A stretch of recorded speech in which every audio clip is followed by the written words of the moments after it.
Ini adalah video keempat saya.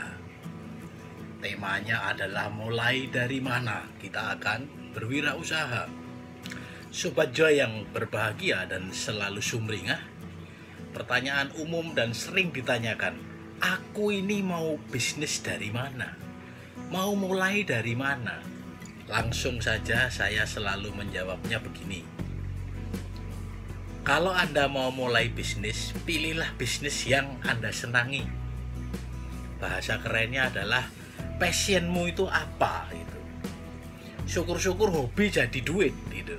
Kalau Anda hobi tanam bunga, cobalah tanam. Sekarang harga bunga mahal-mahal.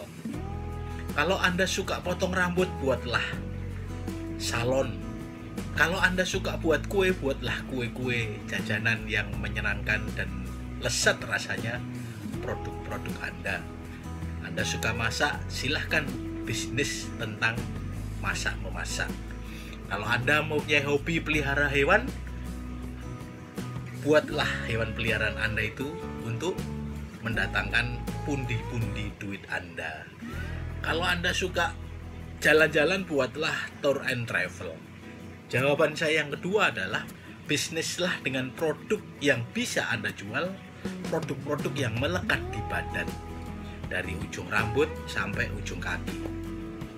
Perhatikan rambut, Anda bisa bisnis tentang wig, Anda bisa bisnis tentang rambut atau bulu mata, Anda bisa bisnis tentang kecantikan atau make up, Anda bisa bisnis tentang lipstick, Anda bisa bisnis tentang kacamata, apalagi makanan dan minuman yang masuk ke mulut. Nah, kalau usaha makanan dan minuman, buatlah yang basic-basic, yang forever. Contohnya nasi goreng, ayam goreng, kopi, teh, dan sebagainya. Kalau yang hanya viral sebentar, saya kira menjanjikannya pun sebentar. Contoh-contoh pilihan bisnis antara lain peternakan, perikanan, agribisnis, travel and cargo, rental mobil, cucian mobil, mobil atau motor bekas jual beli, bengkel, kemudian ada lagi kontraktor, labor supply, kursus atau pelatihan, konsultan, kuliner, pabrik roti, toko roti, pabrik yang lain,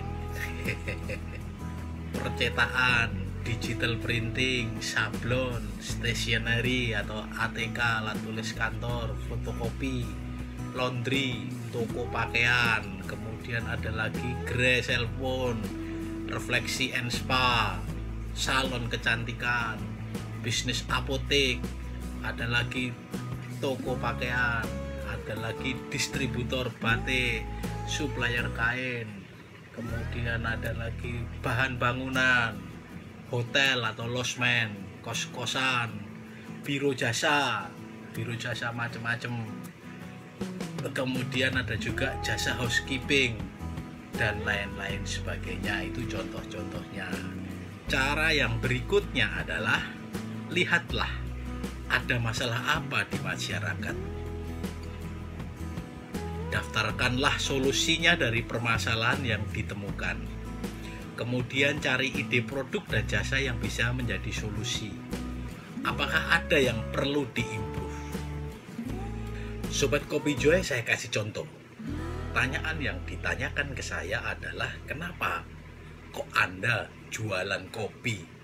Bagi saya, minuman adalah peluang yang sangat besar yang bisa kita jadikan peluang bisnis.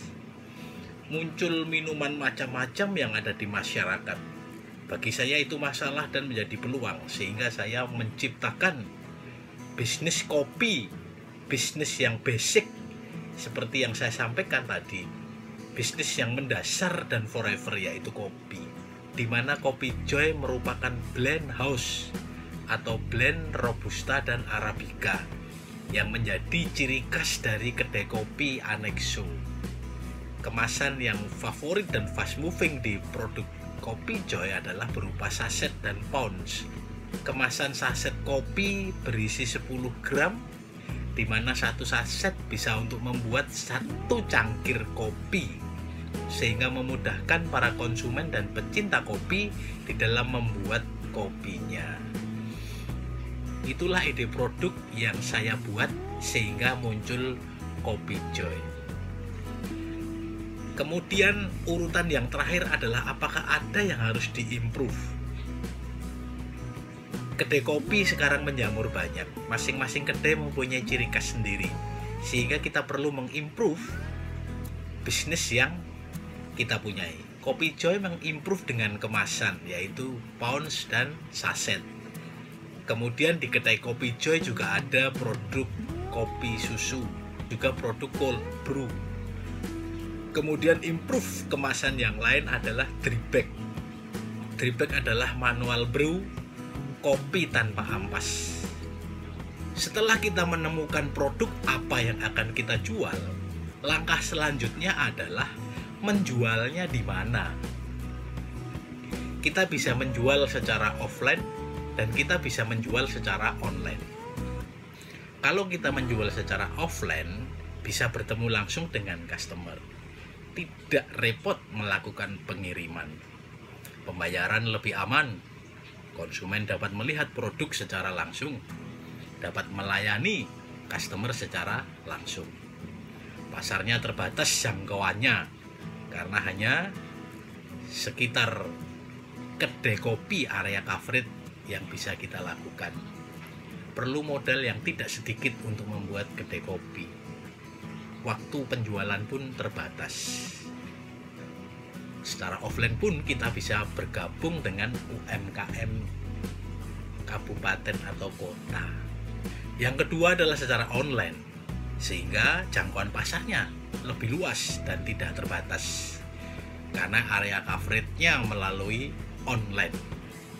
Modal tidak terlalu banyak, mudah dijalankan dan tidak perlu sewa tempat. Tetapi ingat, persaingan sekarang lebih ketat dan lebih susah berkomunikasi dengan pelanggan. Penjualan secara online juga tidak memerlukan banyak karyawan. UMKM pun bisa kita pakai untuk berjualan secara online. Yang tidak kalah penting harus kita tentukan adalah target pasarnya siapa. Perlu menentukan target pasar agar kita bisa menjual produk atau jasa ke pasar. Tentukan juga segmentasi pasarnya secara spesifik.